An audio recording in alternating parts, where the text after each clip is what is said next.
അപ്പസ്തോലന്മാരുടെ പ്രവർത്തനങ്ങളിൽ നിന്നുള്ള വായന. അധ്യായം 7. പ്രധാന പുരോഹിതൻ ചോദിച്ചു, ഇതെല്ലാം സത്യമാണോ?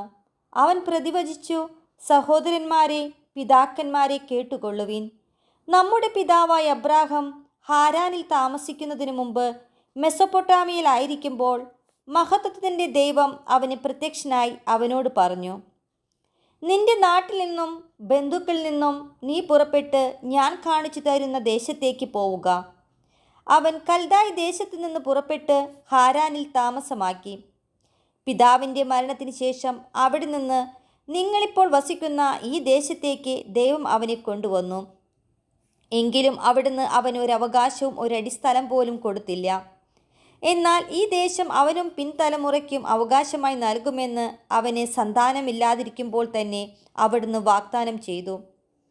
അവൻ്റെ സന്താനങ്ങൾ മറ്റുള്ളവരുടെ ദേശത്ത് പ്രവാസികളായിരിക്കുമെന്നും അവരെ വിദേശികൾ 400 വർഷത്തേക്ക് അടിമകളാക്കി പീഡിപ്പിക്കുമെന്നും ദൈവം പറഞ്ഞു. ദൈവം വീണ്ടും പറഞ്ഞു, അവർ സേവിക്കുന്ന ജനതയെ ഞാൻ വിധിക്കും. അതിനുശേഷം അവർ പുറപ്പെട്ട് ഈ സ്ഥലത്ത് വന്ന് എന്നെ ആരാധിക്കുകയും ചെയ്യും. പിന്നെ അവിടുന്ന് അവനുമായി പരിച്ഛേദനത്തിൻ്റെ ഉടമ്പടി ചെയ്തു. അബ്രാഹത്തിൽ നിന്ന് ഇസഹാക്ക് ജനിച്ചു. 8-ാം ദിവസം അവനെ പരിച്ഛേദനം ചെയ്തു. ഇസഹാക്കിൽ നിന്ന് യാക്കോബും യാക്കോബിൽ നിന്ന് 12 ഗോത്രപിതാക്കന്മാരും ജനിച്ചു. ഈ ഗോത്രപിതാക്കന്മാർ അസൂയ കൊണ്ട് ജോസഫിനെ ഈജിപ്തുകാർക്ക് വിറ്റു.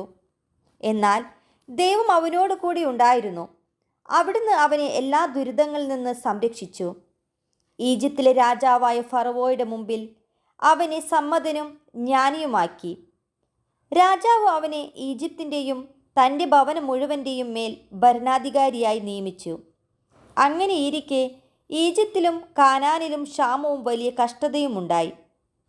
നമ്മുടെ പിതാക്കന്മാർക്ക് ഭക്ഷ്യസാധനങ്ങളില്ലാതെ വന്നു. ഈജിപ്തിൽ ധാന്യമുണ്ടെന്ന് കേട്ട് യാക്കോബ് നമ്മുടെ പിതാക്കന്മാരെ അങ്ങോട്ടയച്ചു. അവർ 2-ാം പ്രാവശ്യം ചെന്നപ്പോൾ ജോസഫ് സഹോദരന്മാർക്ക് തന്നെ വെളിപ്പെടുത്തി. ജോസഫിൻ്റെ കുടുംബത്തെക്കുറിച്ച് ഫറവോയും മനസ്സിലാക്കി. ജോസഫ് ആളയച്ച് പിതാവായ യാക്കോബിനെയും അവൻ്റെ എല്ലാ ബന്ധുക്കളെയും വരുത്തി. അവർ 75 പേരുണ്ടായിരുന്നു. യാക്കോബ് ഈജിപ്തിലേക്ക് പോയി. അവനും നമ്മുടെ പിതാക്കന്മാരും മരിച്ചു. അവരെ ശെക്കെമിലേക്ക് കൊണ്ടുവന്ന് കല്ലറയിൽ സംസ്കരിച്ചു. ഈ കല്ലറ അബ്രാഹാം ശെക്കെമിലെ ഏമോറിൻ്റെ പുത്രന്മാരിൽ നിന്ന് വെള്ളി നാണയങ്ങൾ കൊടുത്തു വാങ്ങിയതാണ്. അബ്രാഹത്തോട് ദൈവം ചെയ്ത വാഗ്ദാനം പൂർത്തിയാകാറായപ്പോൾ ഈജിപ്തിൽ ജനം വളർന്നു പെരുകി. അവസാനം ജോസഫിനെ അറിയാത്തൊരു രാജാവ് അവിടെ അധികാരത്തിൽ വന്നു. അവൻ നമ്മുടെ വംശത്തെ വഞ്ചിച്ചുകൊണ്ട് പിതാക്കന്മാരോട് ക്രൂരമായി പെരുമാറി. ശിശുക്കൾ ജീവിക്കാതിരിക്കാൻ അവരെ പുറത്തെറിഞ്ഞ് കളയുന്നതിന് നിർബന്ധിച്ചു. ഈ കാലത്ത് മോശ ജനിച്ചു. അവൻ ദൈവത്തിന് പ്രിയങ്കരനായിരുന്നു. 3 മാസത്തോളം പിതൃഭവനത്തിൽ അവൻ വളർന്നു. പുറത്തെറിയപ്പെട്ട അവനെ ഫറവോയുടെ പുത്രി എടുത്ത് സ്വന്തം മകനായി വളർത്തി. ഈജിപ്തുകാരുടെ എല്ലാ വിജ്ഞാനവും മോശ നേടി. വാക്കിലും പ്രവൃത്തിയിലും അവൻ കരുത്തനായിരുന്നു. അവന് 40 വയസ്സ് തികഞ്ഞപ്പോൾ തൻ്റെ സഹോദരനായ ഇസ്രായേൽ മക്കളെ സന്ദർശിക്കാൻ അവൻ അഭിലഷിച്ചു. അവരിലൊരാൾ ഉപദ്രവിക്കപ്പെടുന്നത് കണ്ട് അവൻ സഹായത്തിനെത്തി. ഈജിപ്തുകാരെ അടിച്ചു വീഴ്ത്തി. ഉപദ്രവിക്കപ്പെട്ടതിനു വേണ്ടി പ്രതികാരം ചെയ്യുകയും ചെയ്തു. ദൈവം അവരെ താൻ മുഖാന്തരം മോചിപ്പിക്കുമെന്ന് സഹോദരർ മനസ്സിലാക്കുമെന്നാണ് അവൻ വിചാരിച്ചത്. എന്നാൽ അവർ അത് മനസ്സിലാക്കിയില്ല. അടുത്ത ദിവസം അവർ ശണ്ട കൂടിക്കൊണ്ടിരിക്കെ അവൻ അവരുടെ അടുത്ത് ചെല്ലാനിടയായി. അവരെ അനുരഞ്ജിപ്പിക്കാമെന്ന് വിചാരിച്ച് അവൻ പറഞ്ഞു, നിങ്ങൾ സഹോദരന്മാരാണ്, എന്തിന് പരസ്പരം ദ്രോഹിക്കുന്നു? അപ്പോൾ അയൽക്കാരനെ ഉപദ്രവിച്ചു കൊണ്ടിരുന്നവൻ മോശയെ തട്ടിമാറ്റിക്കൊണ്ട് പറഞ്ഞു, ഞങ്ങളുടെ മേൽ അധികാരിയും വിധികർത്താവുമായി നിന്നെ ആര് നിയമിച്ചു? ഇന്നലെ ഈജിപ്തുകാരനെ കൊന്നതുപോലെ എന്നെയും കൊല്ലാനാണോ നിന്റെ ഭാവം? ഇത് കേട്ട് മോശ മിദ്യാനിലേക്ക് ഓടിപ്പോയി. അവിടെ പരദേശിയായി ജീവിച്ചു. അവിടെ വെച്ച് അവന് 2 പുത്രന്മാർ ജനിച്ചു. 40 വർഷങ്ങൾക്ക് ശേഷം സീനായ് മലയുടെ മരുപ്രദേശത്ത് ഒരു മുൾപടർപ്പിനുള്ളിൽ അഗ്നിജ്വാലകളുടെ മധ്യേ ഒരു ദൂതൻ അവന് പ്രത്യക്ഷനായി. മോശ ആ ദർശനത്തിൽ അത്ഭുതപ്പെട്ടു. സൂക്ഷിച്ചു നോക്കാൻ അവൻ അടുത്തേക്ക് ചെന്നു. അപ്പോൾ കർത്താവിൻ്റെ സ്വരം കേട്ടു, നിന്റെ പിതാക്കന്മാരുടെ ദൈവമാണ് ഞാൻ, അബ്രാഹത്തിൻ്റെയും ഇസഹാക്കിൻ്റെയും യാക്കോബിൻ്റെയും ദൈവം. ഭയവിഹ്വലനായ മോശ അങ്ങോട്ട് നോക്കാൻ ധൈര്യപ്പെട്ടില്ല. കർത്താവ് അവനോട് പറഞ്ഞു, നിന്റെ പാദരക്ഷകൾ അഴിച്ചു മാറ്റുക. നീ നിൽക്കുന്ന സ്ഥലം പരിശുദ്ധമാണ്. ഈജിപ്തിൽ എൻ്റെ ജനം അനുഭവിക്കുന്ന പീഡനങ്ങൾ ഞാൻ വ്യക്തമായി കണ്ടു. അവരുടെ ദീനരോദനം ഞാൻ കേട്ടു. അവരെ വിമോചിക്കാൻ ഞാൻ ഇറങ്ങി വന്നിരിക്കുന്നു. വരൂ, നിന്നെ ഞാൻ ഈജിപ്തിലേക്ക് അയക്കും. ഞങ്ങളുടെ മേൽ അധികാരിയും വിധികർത്താവുമായി നിന്നെ ആര് നിയമിച്ചു എന്ന് പറഞ്ഞ് അവർ നിരാകരിച്ച മോശയെ തന്നെ മുൾപടർപ്പിൽ പ്രത്യക്ഷനായ ദൂതൻ വഴി ദൈവം അവരുടെ അധികാരിയും വിമോചകനുമാക്കി അയച്ചു.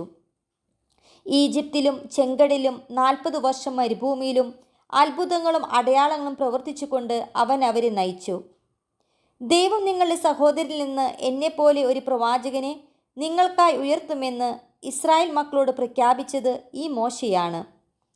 സീനായ് മലയിൽ വെച്ച് തന്നോട് സംസാരിച്ച ദൂതനോടും നമ്മുടെ പിതാക്കന്മാരോടും കൂടെ മരുഭൂമിയിലെ സംഘത്തിലായിരുന്നവനും നിങ്ങൾക്ക് നൽകാനായി ജീവവചസ്സുകൾ സ്വീകരിച്ചവനും ഇവനാണ്. നമ്മുടെ പിതാക്കന്മാർ അവനെ അനുസരിച്ചില്ല. അവർ അവനെ നിരാകരിക്കുകയും ഉള്ളുകൊണ്ട് ഈജിപ്തിലേക്ക് തിരിയുകയും ചെയ്തു. അവർ അഹരോനോട് ആവശ്യപ്പെട്ടു, ഞങ്ങളെ നയിക്കാൻ ദേവന്മാരെ നിർമ്മിച്ചു തരുക. ഞങ്ങൾ ഈജിപ്തിൽ നിന്ന് നയിച്ചു കൊണ്ടുവന്ന മോശയുണ്ടല്ലോ, അവന് എന്ത് സംഭവിച്ചുവെന്ന് അറിഞ്ഞുകൂടാ. അവർ ആ ദിവസങ്ങളിൽ ഒരു കാളക്കുട്ടിയെ നിർമ്മിച്ച് ആ വിഗ്രഹത്തിന് ബലിയർപ്പിച്ചു. സ്വന്തം കരവേലകളിൽ അവർ ആഹ്ലാദ പ്രകടനം നടത്തി. ദൈവം അവരിൽ നിന്ന് മുഖം തിരിക്കുകയും ആകാശശക്തികളെ ആരാധിക്കാൻ അവരെ കൈവെടിയുകയും ചെയ്തു. പ്രവാചകന്മാരുടെ പുസ്തകത്തിൽ ഇപ്രകാരം രേഖപ്പെടുത്തിയിരിക്കുന്നു: ഇസ്രായേൽ ഭവനമേ, 40 വർഷം മരുഭൂമിയിൽ നിങ്ങൾ എനിക്ക് ബലിമൃഗങ്ങളെ നൽകുകയോ ബലികൾ അർപ്പിക്കുകയോ ചെയ്തിട്ടുണ്ടോ? ആരാധിക്കാനായി നിങ്ങൾ നിർമ്മിച്ച ബിംബങ്ങളായ മോളോക്കിൻ്റെ കൂടാരവും റോംഫദേവൻ്റെ നക്ഷത്രവും നിങ്ങൾ ചുമന്നുകൊണ്ട് നടന്നു. ബാബിലോണിനും അപ്പുറത്തേക്ക് നിങ്ങളെ ഞാൻ നാടുകടത്തും. മരുഭൂമിയിൽ നമ്മുടെ പിതാക്കന്മാർക്ക് ഒരു സാക്ഷ്യകൂടാരമുണ്ടായിരുന്നു. മോശ കണ്ട മാതൃകയിൽ നിർമ്മിക്കണമെന്ന് ദൈവം അവനോട് കൽപ്പിച്ചതനുസരിച്ച് തീർത്ത കൂടാരം.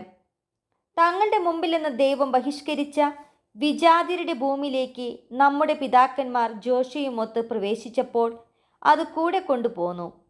ദാവീദിൻ്റെ കാലം വരെ അത് അവിടെയുണ്ടായിരുന്നു. ദൈവം അവനിൽ പ്രസാദിച്ചു. യാക്കോബിൻ്റെ ദൈവത്തിനായി ഒരാലയം പണിയാൻ അവൻ അനുവാദം അപേക്ഷിച്ചു. എങ്കിലും സോളമനാണ് അവിടത്തേക്ക് ആലയം പണിയിച്ചത്. എന്നാൽ കരങ്ങളാൽ നിർമ്മിതമായ ഭവനങ്ങളിൽ അത്യുന്നതൻ വസിക്കുന്നില്ല.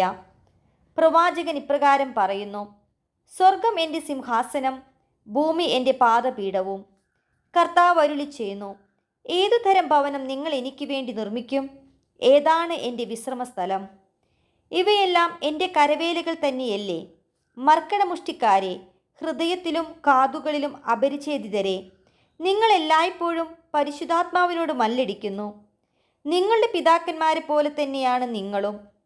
ഏതു പ്രവാചകനുണ്ട് നിങ്ങളുടെ പിതാക്കന്മാർ പീഡിപ്പിക്കാത്തതായി? നീതിമാനായവൻ്റെ ആഗമനം മുൻകൂട്ടി അറിയിച്ചവരെ അവർ കൊലപ്പെടുത്തി. നിങ്ങൾ അവനെ ഒറ്റിക്കൊടുക്കുകയും വധിക്കുകയും ചെയ്തു. നിങ്ങൾക്ക് ദൈവദൂതന്മാരിലൂടെ നിയമം ലഭിച്ചു, എങ്കിലും നിങ്ങളത് പാലിച്ചില്ല. അവർ ഇത് കേട്ടപ്പോൾ അവൻ്റെ നേരെ കോപാക്രാന്തരായി പല്ലുകടിച്ചു. എന്നാൽ അവൻ പരിശുദ്ധാത്മാവിനാൽ നിറഞ്ഞ് സ്വർഗത്തിലേക്ക് നോക്കി ദൈവത്തിൻ്റെ മഹത്വം ദർശിച്ചു.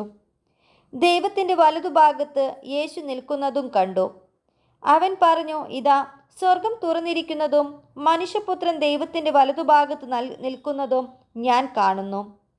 അവർ ഉച്ചത്തിൽ ആക്രോശിച്ചുകൊണ്ട് ചെവി പൊത്തുകയും അവൻ്റെ നേരെ ഒന്നാകെ പാഞ്ഞെടുക്കുകയും ചെയ്തു.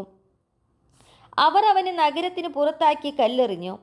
സാക്ഷികൾ തങ്ങളുടെ വസ്ത്രങ്ങൾ സാവൂൾ എന്ന ഒരു യുവാവിൻ്റെ കാൽക്കൽ അഴിച്ചു വെച്ചു. അനന്തരം അവർ സ്തേഫാനോസിനെ കല്ലെറിഞ്ഞു. അപ്പോൾ അവൻ പ്രാർത്ഥിച്ചു, കർത്താവായ യേശുവേ, എൻ്റെ ആത്മാവിനെ കൈക്കൊള്ളണമേ. അവൻ മുട്ടുകുത്തി വലിയ സ്വരത്തിൽ അപേക്ഷിച്ചു, കർത്താവേ, ഈ പാപം അവരുടെ മേൽ ആരോപിക്കരുത്. ഇതു പറഞ്ഞ് അവൻ മരണനിദ്ര പ്രാപിച്ചു.